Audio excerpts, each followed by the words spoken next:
जय श्री जगन्नाथ हर हर महाकाल। मोर कहबार आज यह गोटे कथा 4.5 कोटी ओडिशावासी हिंदू कहूଥିବା हिंदू मानक मोर आंतरिक प्रणाम। आज नरसंहार चली से पूर्वतन 100 वर्ष 60 वर्ष तलू मन पकातु जोटी भाई भाईचारा कही से देश आसी आतंकवादी आसी आमर अन्य भाई को हत्या कर नरसंहार कर जाती हिंदू मैंने भी एकता हो पारना जातिवाद बांटी रोचे आहरी घटब एमती गाँ गंडार पशि मुसलमान बा अन्य संहार करेंगे केमिति ना अन्य मुसलमान संगठन में पढ़ा जा पिला जानी कुरान में कौन अच्छी कौन लिखाई सी आल्ला व्यतीत क्या मानवे ख्रीस्टियन जो कहे बाइबल लिखाई सी बाइबल भगवान जहाँ अच्छी मानवे क्या मानवे से आम हिंदू मैंने प्रथम दयाक एकता हूँ नरसंहार बचापी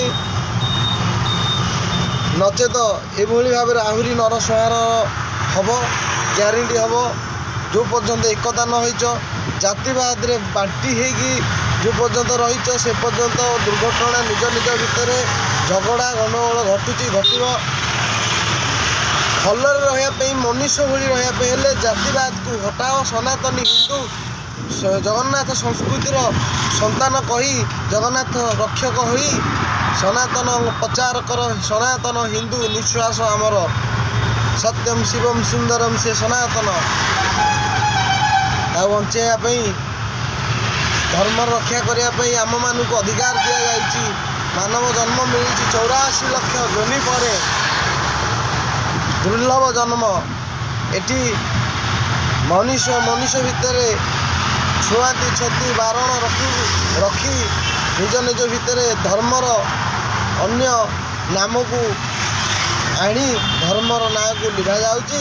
अधर्म नाम को पढ़ा जाउची। दयाकरी मोर सनातनी हिंदू भाई भाई मैंने निज संतान मान को गुरुकुल शिक्षा दिंतु एवं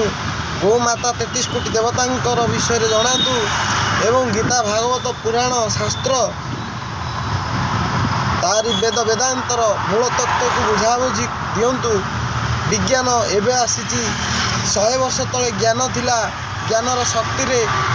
पुष्प विमान रावण भी उड़ी पारुला